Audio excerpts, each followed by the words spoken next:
ជំរាបសួរបងប្អូនទាំងអស់គ្នា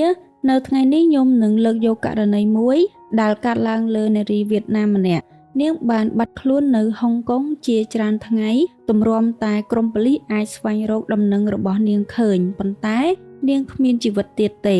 នាងបានបាត់បង់ជីវិតហើយរាងកាយរបស់នាងក៏មិននៅទាំងដុលដូចមុនដែរគឺខ្ទេចអស់រលីងคล้ายជាបំណែកច្រកក្នុងថង់ខ្មៅទៅវិញរឿងហេតុដែលបានកើតឡើងលើរូបនាងបានបង្កការភ្ញាក់ផ្អើលដល់ប្រជាជាតិវៀតណាមហើយជនបង្កក្នុងករណីនេះគឺជាមនុស្សម្នាក់ដែលនាងតែងតែជួយយកអាសាលើរូបគេបានយកគុណសងទោសហ៊ានធ្វើទង្វើបែបនេះដាក់អ្នកមានគុណទៅរួចអ្វីដែលគួរឲ្យសោកស្ដាយទៀតនោះគឺជនបង្កបានគេចខ្លួនផុតហើយក្រុមប៉ូលីសព្យាយាមតាមស្វែងរកគេដែរតែមកទល់ពេលនេះក្រុមប៉ូលីសនៅតែស្វែងរកគេមិនទាន់ឃើញគេហាក់ដូចជាជ្រែកផែនដីទៅរស់នៅភពផ្សេងអញ្ចឹងឥឡូវបើសិនជាបងប្អូនចង់ដឹងថាករណីនេះកើតឡើងដោយរបៀបណាតើការស៊ើបអង្កេតរបស់ក្រុមប៉ូលីសពិបាកបែបណាខ្លះទើបមិនអាចស្វែងរកជនបង្ករូបនេះឃើញតើជនរងគ្រោះនិងជនបង្កមានទំនាក់ទំនងបែបណាកុំឲ្យខាត់ពេលយូរតោះយើងមកតាមដានស្ដាប់ទាំងអស់គ្នា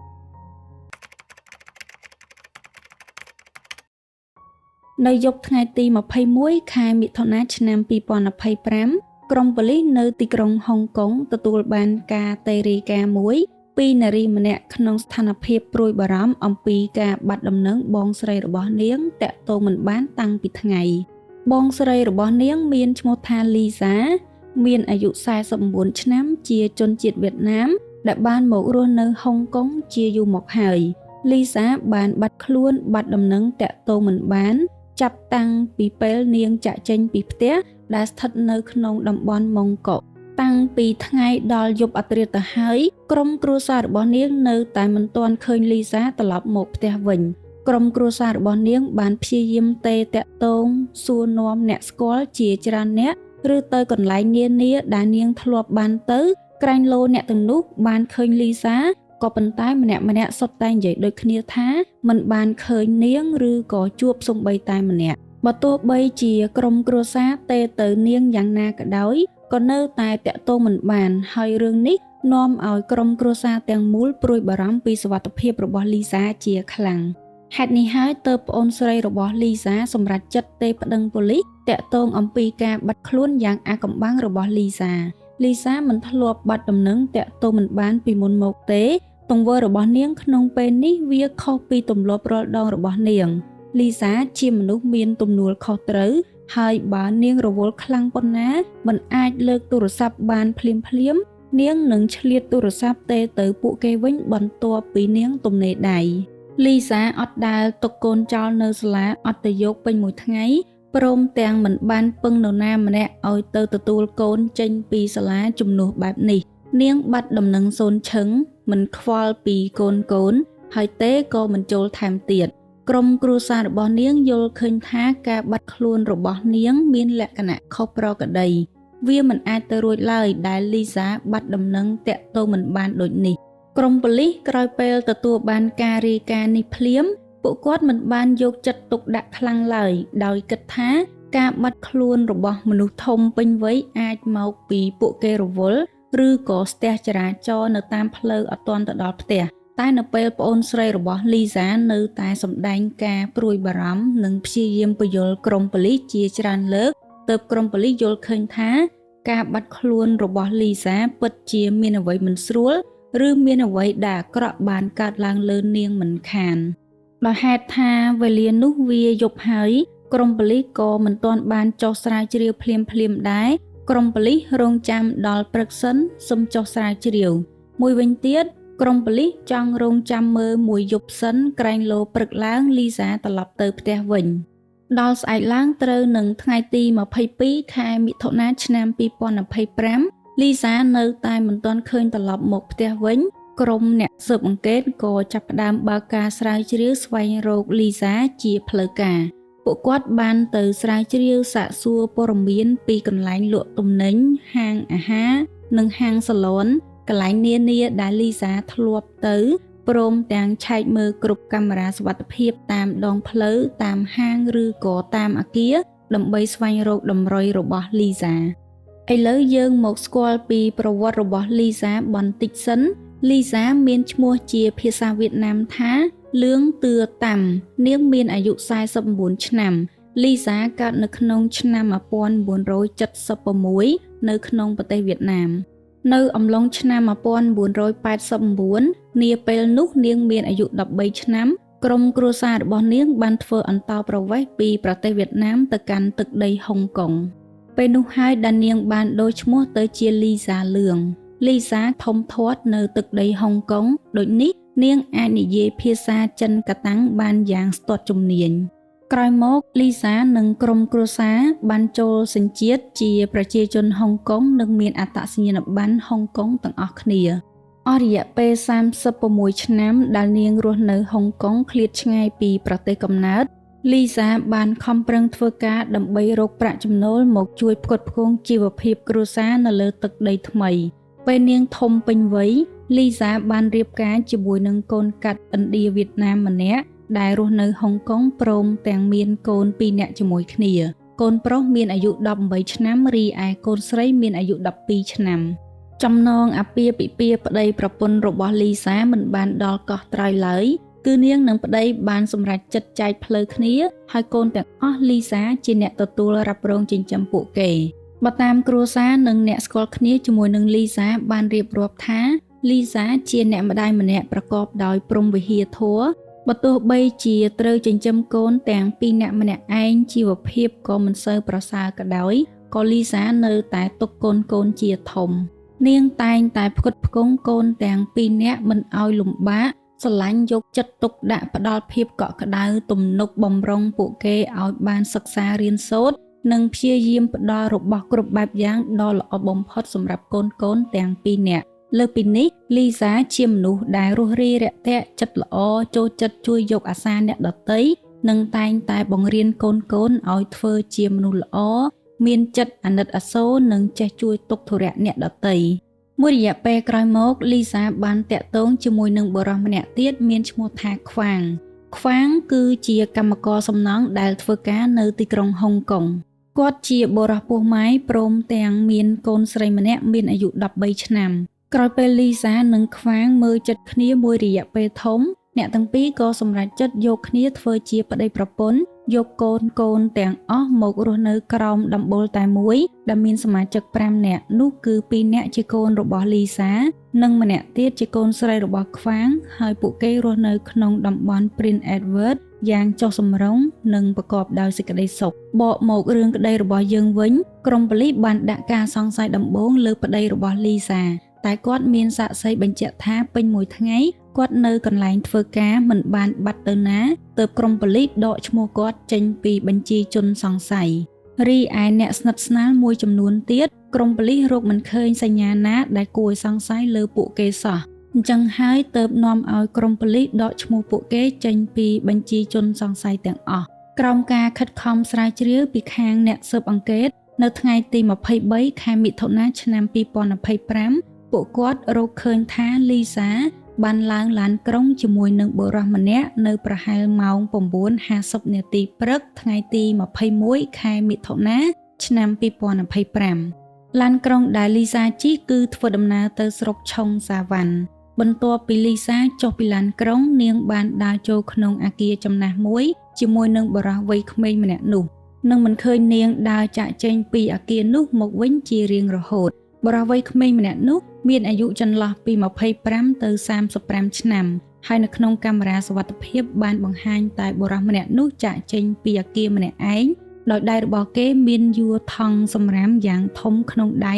ចេញចូលក្នុងអគារជាច្រើនលើករូបភាពពីកាមេរ៉ាសុវត្ថិភាពមិនបានបង្ហាញមុខមាត់របស់បុរសម្នាក់នោះទេព្រោះគេបានពាក់ម៉ាស់បិទជិតទើបធ្វើឲ្យក្រុមប៉ូលីសមិនអាចមើលស្គាល់ថាគេជានរណាម្នាក់គេពាក់អាវពណ៌រាងប្រផេះនិងស្លៀកខោខ្លីពណ៌ខ្មៅដើរយួរថង់ខ្មៅទៅមកជាច្រើនដងហើយដំណើររបស់គេធម្មតាមិនសូវប្រញាប់ឬដោយរត់គេចពីនរណាម្នាក់ឡើយនៅពេលដែលក្រុមអ្នកជំនាញឃើញបុរសម្នាក់នោះយួរថង់ខ្មៅធំជាច្រើនដងដូចនេះតាមបទពិសោធន៍ពួកគាត់ធ្វើជាប៉ូលីសនៅក្នុងថង់ខ្មៅមួយនោះច្បាស់ជាមានអ្វីមួយយ៉ាងដែលមិនស្រួលនៅខាងក្នុងជាមិនខាន តាមជំនាញពួកគាត់នេះអាចជាប់តាក់ទងជាមួយនឹងអំពើឃាតកម្មឬសំណុំរឿងខ្មៅនៅពីក្រោយមកដល់ចំណុចនេះក្រុមអ្នកស៊ើបអង្កេតបានបញ្ជូនសំណុំរឿងការបាត់ខ្លួនរបស់លីសាទៅខាងបទល្មើសព្រំប្រទានវិញក្រោយពេលក្រុមអ្នកជំនាញព្យាយាមស្រាវជ្រាវទើបដឹងថាបន្ទាប់ពីលីសាចុះពីលើឡានក្រុងដើរជាមួយនឹងបុរសម្នាក់នោះចូលទៅក្នុងអគារគឺនាងដើរសំដៅទៅបន្ទប់មួយដែលស្ថិតនៅជាន់ទី3នៅល្ងាចថ្ងៃទី24ខែមិថុនាអង្គភាពប្រឆាំងបទល្មើសកម្រិតធ្ងន់បានចេញដីកាឆែកឆេរក្នុងអគារចំណាស់កន្លែងដែលគេរកឃើញលីសាចុងក្រោយអគារនេះចាស់ណាស់ហើយសាងសង់ឡើងជាង60ឆ្នាំមុនវាអត់មានចដៅយន្តទេបើចង់ឡើងទៅលើគឺត្រូវឡើងតាមចដៅជើងអគារនឹងមានច្រើនជាន់នៅជាន់ទាល់ដីមានហាងលក់ទំនិញតូចៗហើយនៅជាន់ខាងលើគឺជាអាផាតមិនឬក៏បន្ទប់ជួលសម្រាប់មនុស្សដែលមានជីវភាពមិនសូវល្អ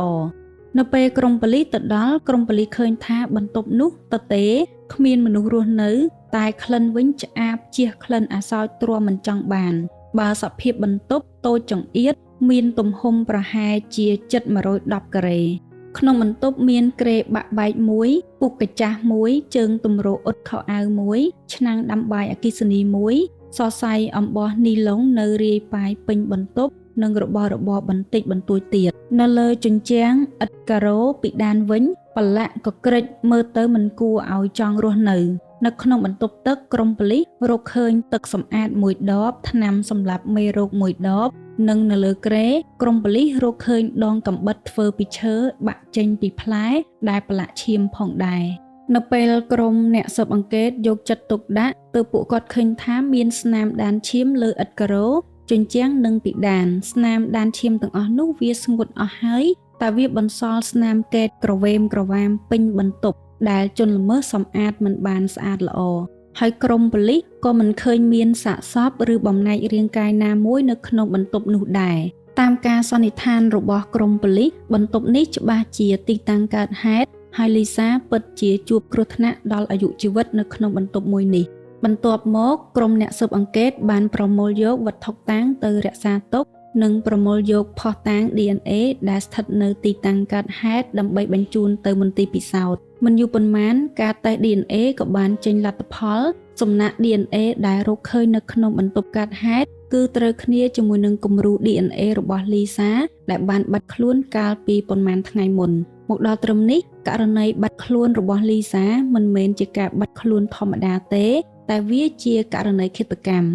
ចំពោះស្នាមក្រយៅដៃដែលរកឃើញនៅទីតាំងកើតហេតុក្រុមប៉ូលីសបានយកទៅផ្ទៀងផ្ទាត់ក្នុងបញ្ជីឈ្មោះឧក្រិដ្ឋជនដែលរក្សាទុកក្នុងប្រព័ន្ធទិន្នន័យរបស់ក្រុមប៉ូលីសក្រែងលោត្រូវគ្នាជាមួយនឹងជនល្មើសណាម្នាក់ក៏ប៉ុន្តែក្រុមប៉ូលីសរកមិនឃើញមានសោះបើនិយាយអំពីរូបភាពក្នុងកាមេរ៉ាសុវត្ថិភាពវិញគឺមើលមុខបុរសម្នាក់នោះអត់ច្បាស់ទេព្រោះគេបានពាក់ម៉ាស់បិទជិតឃើញតែភ្នែកមើលមុខមិនច្បាស់មើលមិនស្គាល់ថាជានរណាមកពីណាគឺគ្រាន់តែឃើញថាបុរសម្នាក់នោះមានរាងខ្ពស់និងមានមាឌស្គមបន្តិចមានរូបភាពរបស់គេក្នុងកាមេរ៉ាមួយប្លង់ទៀតបុរសម្នាក់នោះបានទាញម៉ាស់ផឹកទឹកទៅក្រុមប៉ូលីសឃើញមុខរបស់គេបន្តិចតែមើលមិនសូវច្បាស់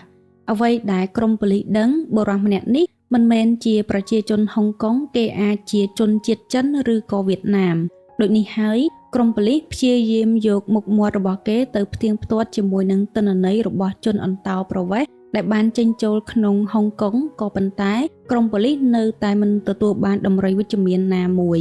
នៅទីតាំងអគារកើតហេតុក្រុមប៉ូលីសបានទៅសាកសួរព័ត៌មានពីអ្នករស់នៅក្នុងអគារនិងសង្កេតឃើញថាមនុស្សដែលរស់នៅក្នុងអគារភាគច្រើនជាពលករមកពីតាមប្រទេសហើយមកជួលបន្ទប់ក្នុងអគារនេះរស់នៅដោយសារវាមានតម្លៃទាបតាមការសាកសួរចម្លើយពីអ្នករស់នៅក្បែរខាងបន្ទប់កើតហេតុបានរៀបរាប់ថានៅរសៀលថ្ងៃទី21ខែមិថុនាពួកគេបានឮសំឡេងមនុស្សឆ្លោះប្រកែកគ្នាស្រែកខ្លាំងៗនិងឮសំឡេងរបស់ធ្លាក់បែកតែមិនយូរប៉ុន្មានក៏ស្ងប់ស្ងាត់ទៅវិញពួកគេមិនបានចាប់អារម្មណ៍អ្វីច្រើនព្រោះថានៅអគារចំណាស់មួយនេះតែងតែមានសំឡេងបែបហ្នឹងជារឿយៗទើបគ្មាននរណាម្នាក់យកចិត្តទុកដាក់អ្វីច្រើនមានអ្នកខ្លះទៀតបាននិយាយថានៅពេលគេដើរកាត់បន្ទប់កាត់ហេតុពួកគេធំក្លិនឆ្អាបដូចជាឈាម នៅមិនបានគិតអ្វីច្រើនព្រោះគិតថាក្លិនឆ្អាបមួយនោះជាឈាមរបស់ត្រីឬក៏សាច់ជ្រូកសាច់គោដែលគេយកទៅធ្វើម្ហូបវិញក្រុមប៉ូលីសក៏បានទៅសាកសួរពីម្ចាស់បន្ទប់ជួលហើយពួកគេបានសហការជាមួយនឹងក្រុមប៉ូលីសបានយ៉ាងល្អតាមការរៀបរាប់របស់ម្ចាស់បន្ទប់ជួលបានឲ្យដឹងថាគាត់បានជួលបន្ទប់កាត់ហេតុឲ្យទៅបរិសុទ្ធជនជាតិវៀតណាមម្នាក់ដែលគេមានឈ្មោះថាងារកាលពីថ្ងៃទី20ខែមិថុនាម្ចាស់បន្ទប់ជួលដឹងថាគេមានឈ្មោះងារតែមិនដឹងថាគេមាននាមតកូលអ្វីព្រោះងារមិនបានប្រគល់ឯកសារអត្តសញ្ញាណអ្វីទាំងអស់ឲ្យទៅម្ចាស់បន្ទប់ជួលងារជួលបន្ទប់ក្នុងរយៈពេលខ្លីហើយគេបង់ជាលុយសុទ្ធអញ្ចឹងហើយបានជាម្ចាស់បន្ទប់មិនស្គាល់ពីនាមតកូលរបស់គេតាមការសាកសួរពីអ្នករស់នៅក្នុងអគារក្រុមប៉ូលីសអាចប៉ាន់ស្មានដឹងថាបន្ទាប់ពីលីសាបានចូលដល់ក្នុងបន្ទប់កាត់ហេតុភ្លាមងារបានវាយប្រហារទៅលើនាងដោយមិនបានដឹងខ្លួនមុនបណ្ដាលឲ្យលីសាបាត់បង់ជីវិតបន្ទាប់មកងារបានលើកយកលីសាទៅបន្ទប់ទឹករួចកាត់បំបែករាងកាយរបស់នាងជាបំណែកដាក់ចូលក្នុងថង់ខ្មៅយកទៅបោះចោលបន្តិចម្ដងប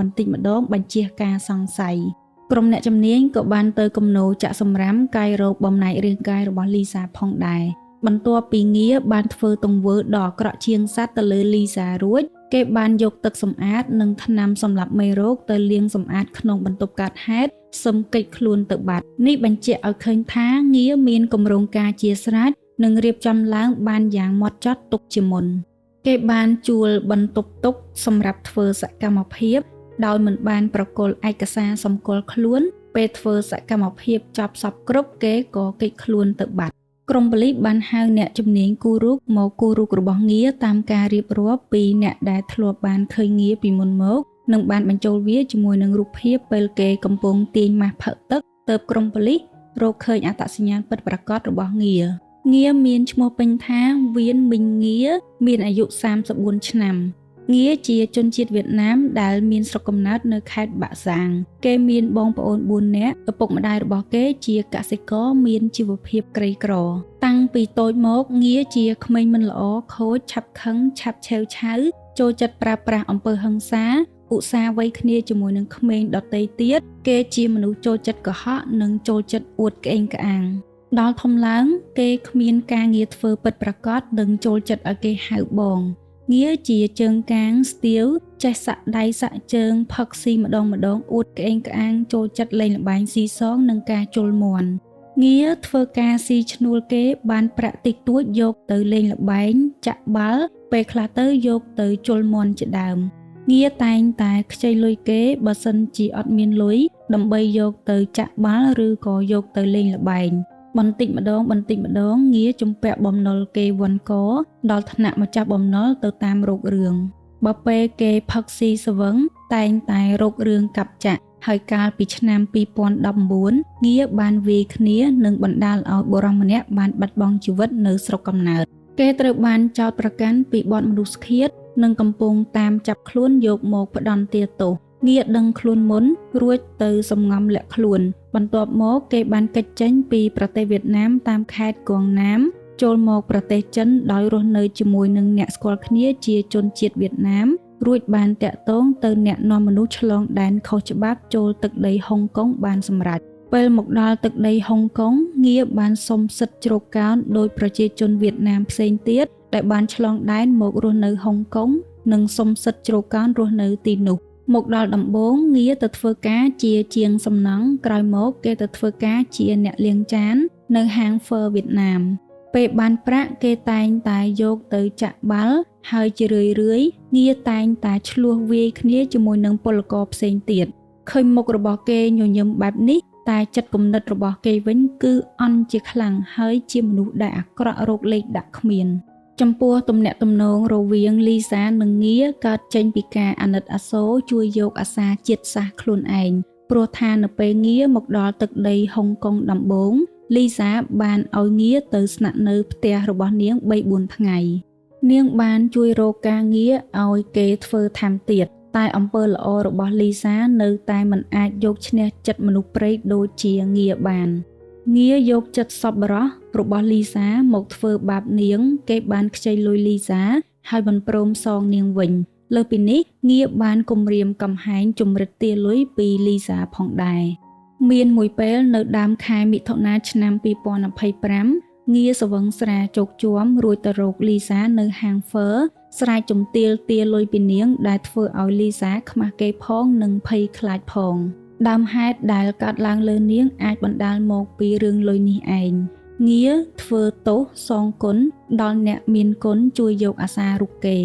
មើលទៅគេប្រៀបដូចជាមនុស្សអាក្រក់ម្នាក់កែមិនឡើងឬក៏ជាឃាតករឈាមត្រជាក់ម្នាក់គេធ្លាប់វាយសម្លាប់មនុស្សនៅវៀតណាមរួចគេចខ្លួនបានដោយជោគជ័យមកដល់ទឹកដីហុងកុងដូចនេះហើយប្រហែលជាគេគិតថាច្បាប់គ្មានប្រយោជន៍មិនអាចធ្វើអ្វីគេបានទើបគេនៅតែបំពានច្បាប់ធ្វើទង្វើអាក្រក់ម្ដងហើយម្ដងទៀតដោយមិនខ្លាចញញើតសំណាញ់ច្បាប់សកម្មភាពដែលងារបានធ្វើទៅលើលីសាគឺគេមានគម្រោងការទុកជាស្រេចងារបានជួលបន្ទប់ទិញទឹកសម្អាតទឹកសម្លាប់មេរោគយកមកទុកសម្រាប់បំបត្តិភស្តុតាងនិងហ៊ានលើកដៃបំបែករាងកាយទាំងដែលជនល្មើសខ្លះមិនហ៊ានទាំងធ្វើផងតែងារហ៊ានធ្វើនេះបញ្ជាក់យ៉ាងច្បាស់ថាគេជាមនុស្សយង់ឃ្នងមានធម្មជាតិជាសត្វព្រៃនៅក្នុងខ្លួនរបស់គេក្រុមអ្នកស៊ើបអង្កេតព្យាយាមស្វែងរកមនុស្សផ្សេងទៀតក្រែងលោមមាននរណាម្នាក់ជាប់ពាក់ព័ន្ធឬផ្សំគំនិតជួយងារក្នុងការធ្វើសកម្មភាពឬក៏ជួយបំបត្តិភស្តុតាងបន្ទាប់ពីក្រុមប៉ូលីសស្រាវជ្រាវពួកគាត់រកឃើញថាមាននារីម្នាក់ដែលមានឈ្មោះថាវីធីលីវជាជនជាតិវៀតណាមមានអាយុ25ឆ្នាំនាងគឺជាគូស្នេហ៍របស់ងារតាមការស៊ើបអង្កេតលីវមិនបានជួយងារក្នុងការធ្វើសកម្មភាពឬក៏បំបត្តិភស្តុតាងនោះឡើយតែនាងជួយងារក្នុងការរត់គេចខ្លួនក្រុមប៉ូលីសបានតាមដានសញ្ញាទូរស័ព្ទនិងសាកសួរព័ត៌មានពីអ្នកស្គាល់គ្នាជាមួយនាងទើបក្រុមប៉ូលីសដឹងពីទីកន្លែងរស់នៅរបស់លីវត្រូវបានក្រុមប៉ូលីសឃាត់ខ្លួនយកមកសាកសួរចម្លើយនៅប៉ុស្តិ៍នៅថ្ងៃទី25ខែមិថុនាក្រុមប៉ូលីសបានឆែកមើលទូរស័ព្ទដៃរបស់លីវទើបឃើញថានាងបានឆាតឆ្លើយឆ្លងជាមួយនឹងងារហើយងារថែមទាំងឲ្យនាងលុបសារទាំងអស់នោះចោលទៀតតែលីវមិនបានធ្វើតាមការប្រាប់របស់ងារក្នុងការសាកសួរចម្លើយលីវបានសារភាពថានាងមិនបានដឹងទេថាងារជាជនល្មើសឬបានធ្វើសកម្មភាពទៅលើលីសា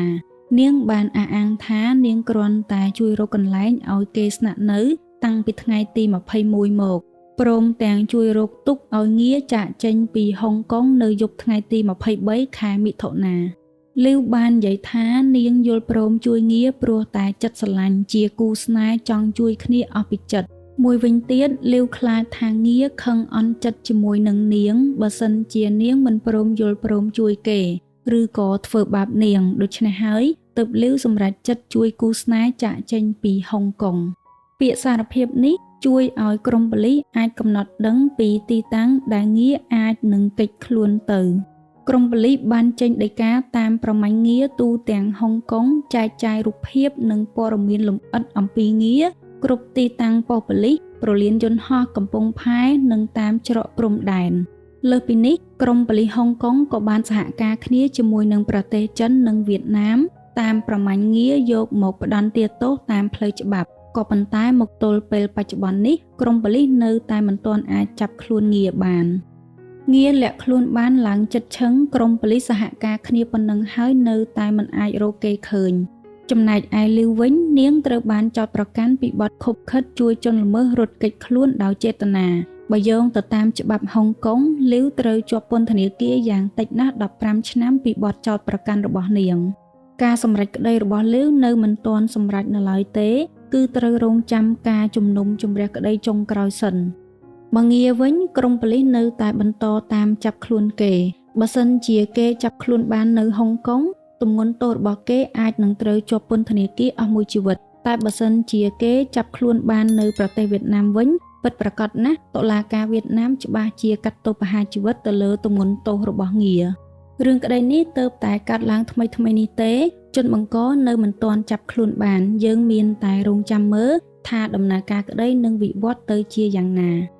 រឿងរ៉ាវដែលបានកើតឡើងលើលីសាទាំងអស់អាចជាសារដាស់តឿនដល់មនុស្សគ្រប់គ្នាមុននឹងជួយយកអាសានរណាម្នាក់គួរតែពិចារណាមើលផងថាបុគ្គលម្នាក់នោះគួរឲ្យយើងជួយយកអាសាបានដល់កម្រិតណាដើម្បីជៀសវាងកុំឲ្យនាំគ្រោះថ្នាក់ដល់យើងនៅថ្ងៃខាងមុខ ការមានទឹកចិត្តល្អចេះជួយយកអាសាអ្នកដទៃជាទង្វើល្អក្នុងសង្គមដែលយើងគួរតែធ្វើក៏ប៉ុន្តែបុគ្គលខ្លះមិនស័ក្តិសមនឹងទទួលបានការជួយយកអាសាពីអ្នកដទៃដូចងារក្នុងរឿងក្តីនេះជាឧទាហរណ៍ស្រាប់